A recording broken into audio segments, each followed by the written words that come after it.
Hi friends, welcome to Indhu's kitchen. இன்றைக்கி நம்ம சேனலில் ரொம்ப டேஸ்ட்டான ரவா கேக் எப்படி செய்கிறதுன்னு பார்க்கலாம். இந்த கேக் வந்து ரொம்ப சாஃப்டாகவும் ஃப்ளஃபியாகவும் ரொம்ப டேஸ்ட்டாகவும் இருக்கும். இது செய்கிறது கூட ரொம்ப ஈஸி தான். கண்டிப்பாக இந்த ரெசிபியை நீங்கள் ட்ரை பண்ணி பாருங்கள். அதுக்கு முன்னாடி நம்ம சேனலை சப்ஸ்கிரைப் பண்ணாதவங்க ப்ளீஸ் சப்ஸ்கிரைப் பண்ணிக்கோங்க. கூடவே பெல் ஐக்கானையும் கிளிக் பண்ணிவிட்டு ஆளுங்கிற பட்டனையும் கிளிக் பண்ணிக்கோங்க. அப்போ தான் நம்ம சேனலில் போகிற வீடியோஸ் எல்லாமே உடனே உங்களுக்கு வரும்.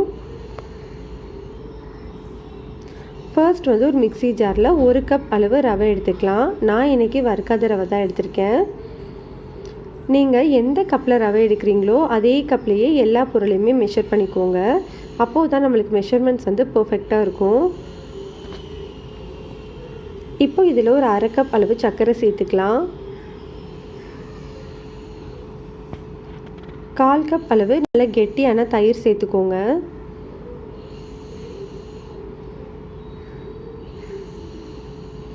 அரை கப் அளவு நல்லா காய்ச்சி ஆற வச்ச பால் சேர்த்துக்கலாம்.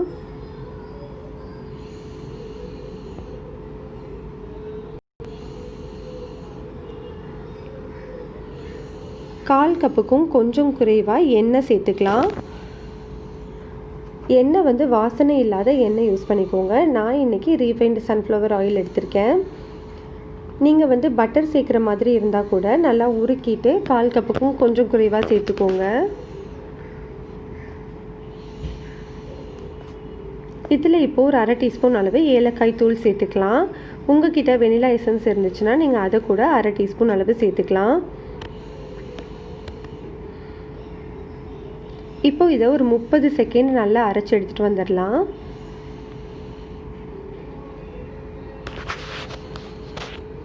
பாருங்கள், நம்ம நல்லா அரைச்சாச்சு. இந்த மாவை அப்படியே ஒரு பவுலுக்கு மாற்றிக்கலாம்.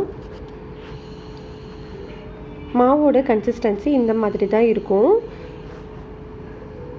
கொஞ்சம் தண்ணியாக இருக்கிற மாதிரி இருக்கு இல்லையா? இப்போ வந்து இதுக்கு ஒரு மூடி போட்டுட்டு ஒரு 15 நிமிஷம் நல்லா ஊற வச்சிடலாம். ரவை எல்லாமே நல்லா ஊறி வரணும்.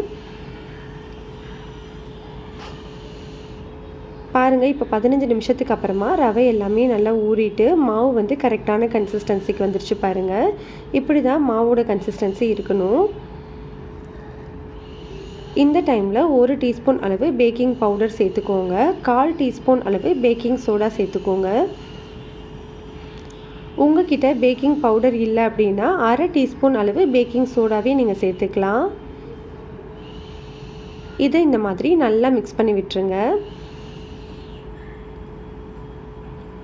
மாவு வந்து நல்லா மிக்ஸ் ஆனதுக்கு அப்புறமா நீங்கள் எந்த பாத்திரத்தில் கேக் செய்ய போகிறீங்களோ அந்த பாத்திரத்தில் எல்லா சைடும் படுற மாதிரி எண்ணெய் தடவிட்டு இந்த மாதிரி மைதா வச்சு டஸ்ட்டு பண்ணி எடுத்துக்கோங்க. இப்போது நம்ம ரெடி பண்ணி வச்சுருக்கிற மாவை இந்த பாத்திரத்தில் சேர்த்தாச்சு. இந்த மாதிரி இந்த பாத்திரத்தை நீங்கள் தட்டி விட்டுருங்க. அப்போது நம்மளுக்கு ஏர் பபிள்ஸ் ஏதாவது இருந்தாலும் சரியாயிடும். ஒரு கடாயில் உள்ளுக்குள்ளே இந்த மாதிரி மூடி போட்டுட்டு ஒரு 10 நிமிஷம் நல்லா சூடுபடுத்தி வச்சுக்கோங்க.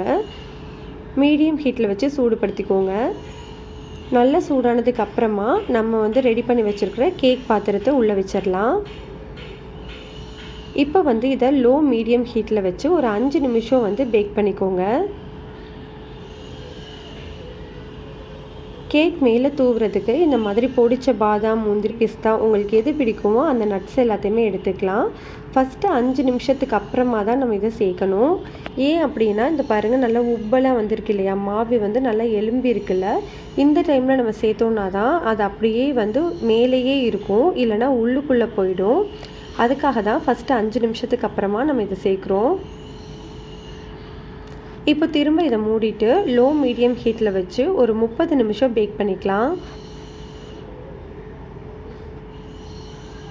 30 நிமிஷம் ஆயிடுச்சு. கேக் வெந்துருச்சான்னு பார்க்குறதுக்கு இந்த மாதிரி கத்தியை உள்ளே விட்டு பார்க்கலாம்.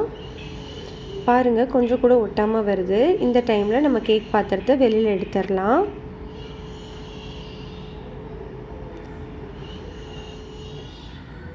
இப்போ இது நல்லா ஆறட்டும்.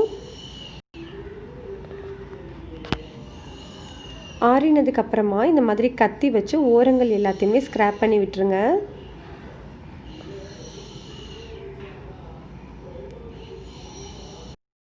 ஸ்க்ராப் பண்ணிவிட்டு இந்த மாதிரி தட்டில் அதை வச்சிடலாம். இந்த மாதிரி லைட்டாக தட்டிட்டு எடுங்க, ரொம்ப அழகாக வரும்.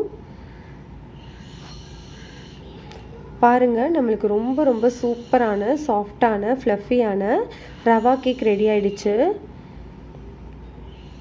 கண்டிப்பாக இந்த ரெசிபியை நீங்கள் ட்ரை பண்ணி பாருங்கள். ரெசிபி பிடிச்சிருந்ததுனால லைக் பண்ணுங்கள், ஷேர் பண்ணுங்கள், கமெண்ட் பண்ணுங்கள். மறக்காமல் நம்ம சேனலை சப்ஸ்கிரைப் பண்ணிக்கோங்க.